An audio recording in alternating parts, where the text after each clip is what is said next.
At 21, I became a childless widow, and life as I knew it was never going to be the same. Destiny Klimaszewski is advocating against drunk driving after suffering an unimaginable loss. I met my husband, Corey, when I was 15. I would tell my best friend that I was gonna go to homecoming with him, and she would make fun of me and be like, you actually have to talk to him first, because I was so shy and quiet. And I was like, no. The world is just going to work in my favor on this one. And needless to say, we did go to homecoming that year. Nobody ever questioned if we would last forever or if we'd be one of those high school couples that would make it. Everyone just knew, there was no doubt. So much so that we got married 2 days after I turned 18 and had our son 2 years later when I was 20. So it was we knew what our future would look like, and we basically had it all mapped out together. What are you doing? Did you hear it? But the Missouri family's future was cut short in the fall of 2014. Unfortunately, on September 20th, my life forever changed. We were about 2 miles from where we were going when we were struck nearly head on by a drunk driver at 87 miles per hour. It would later show that she never once pressed her brakes.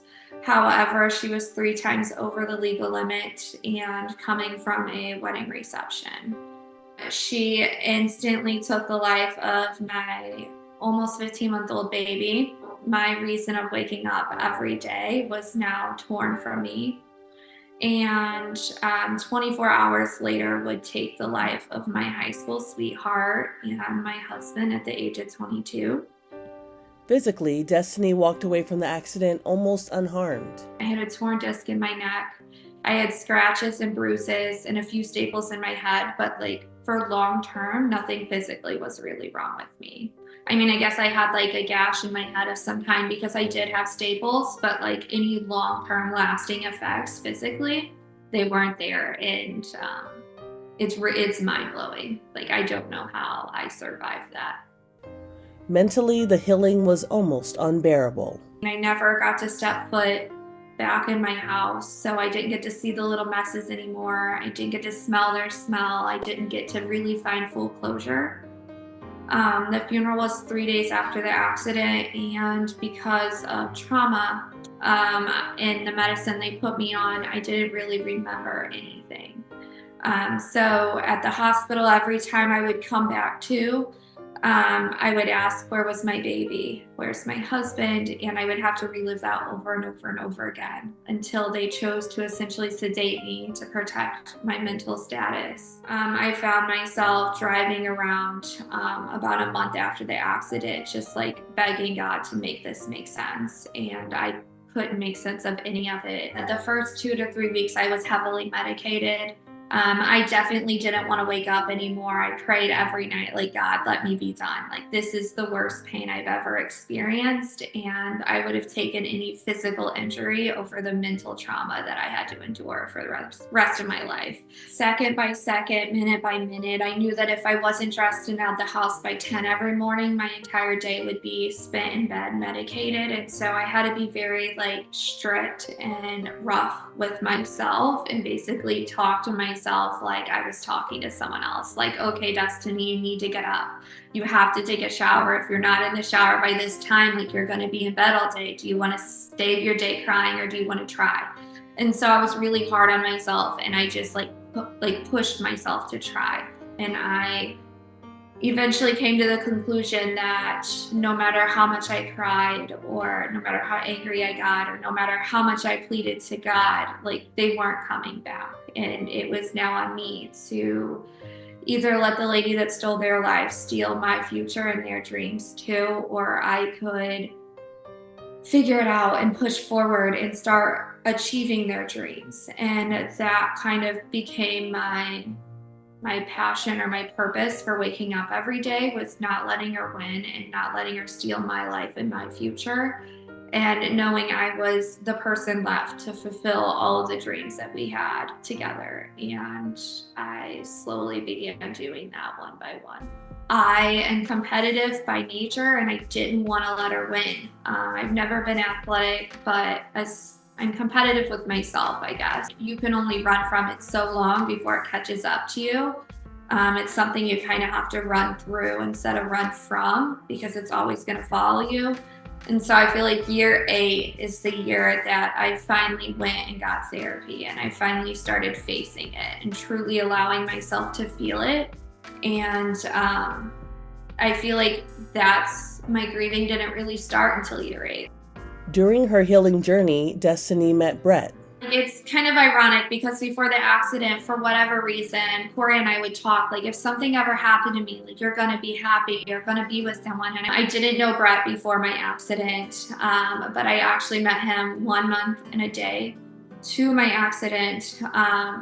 And I didn't like him like that at all. I jokingly say that he just never went away and it worked in his favor. Most lovingly. He just listened to me and I could tell him every story in the back of a Walmart parking lot while I cried and sobbed and just told him everything there was to know about them. And he just listened and he didn't cry and he didn't make it about him, but he genuinely cared. And he didn't try to push things further. Like, he became my safe place and he genuinely cared. And there's never been an ounce of jealousy from him. But he's so protective over me and over them in our entire story. And he makes it known that, like, he loves them because they made me who I am today. And without them, I wouldn't be who I am. And so he loves them and he's protective of them and so much of me as well. The pair got married in 2017 and they now have 2 kids. We have Cohen, who is 6, and then we have Coraline, who's 4. Once I got pregnant with Cohen, I was praying that he would be a girl because I was so scared that the world would have him living in Parker's shadow, and I wanted Cohen to have the chance to be his own person. He absolutely is his own person, but he brought so much healing to me and gave me something to live for again. Because throughout the process, I had the chance to discover who I was in that, like, 3 to 4 year gap of not having kids. I discovered who Destiny was on her own and what she was capable of, and I discovered my voice. She used that voice to help fight against drunk driving. This is the story of a tragedy that never should have happened, and the lives forever changed by one person's reckless decision. I just couldn't fathom letting her win and letting her take anything else from me when I already wasn't able to get any sort of justice. The driver who hit Destiny's car also died in the crash. Destiny says she should never have been behind the wheel. So she was a repeat offender. I believe she had 6 DUIs. And yeah, why, right? Like, when is enough enough? But that was the last time she would ever drink and drive because she died that day too. My story deserves to be told because there's no excuse for drinking and driving. What happened to my family was 110% preventable. It's a message she's carried forward in her life.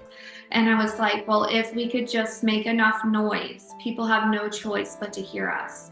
Oftentimes I think I'm like the face of what can happen when somebody gets behind the wheel, but in reality, every 78 seconds, somebody is killed or injured because of a drunk driver. So it's happening to so many more people than me. And I made a post one day on Facebook about wanting to make a documentary or record my story so it could be on a professional level and I could share with politicians or just the general public. We're just getting loud and we're creating a movement, and throughout the process we're meeting more politicians that are willing to back what we're doing and help us get in front of the right people. And I just pray in my lifetime before I take my last breath that, like, I can see a law was changed, and I know that I did what I could for my kid, my baby, and my husband. Her documentary comes out in November. That she would instantly take the life of my 15-month-old son. I have myself in there just sharing, like, what it's like to live through something like this. We have my husband now on what it was like for him to live through this with me and what it's like to love somebody who's been through something like this. We have my best friend in there who was there every step of the way as well, and my grandma. We were fortunate enough to have the guys share what it was like to basically hold my lifeless baby or pull my husband out or pull me out. Like, he was there. And so it's real. The nurse that took care of my husband is also a part of it. So we try to share multiple different angles in hopes that somebody can just feel the gravity of it all. Destiny has also created a nonprofit. It's called Tori and Parker's Love. With this nonprofit, it's going to help us collect donations in order to get the word out, in order to get the video out, in order to get the message heard and get it in front of as many people as possible. Our donations are going to that, and then just be a proper entity to help other victims have a voice. Although reliving the accident is hard, Destiny knows that if it brings change, it's worth it. Everyone asks me like how I do it all, and I don't know, but I think when there's a lot of passion behind everything you do, it just becomes important. It's a passion and something I have to fight for to one day hopefully feel that true inner peace and closure. I think you have to be bold to make things happen sometimes, and I feel like I've just sat around the last 10 years just waiting for somebody else to make the change, and I came to the realization that nobody else was going to change this stuff for me. So I just went out and determined to do it myself. For more information on Destiny's story, visit beyondtheheadlights.com. For Inside Edition Digital, I'm Andrea Swindall.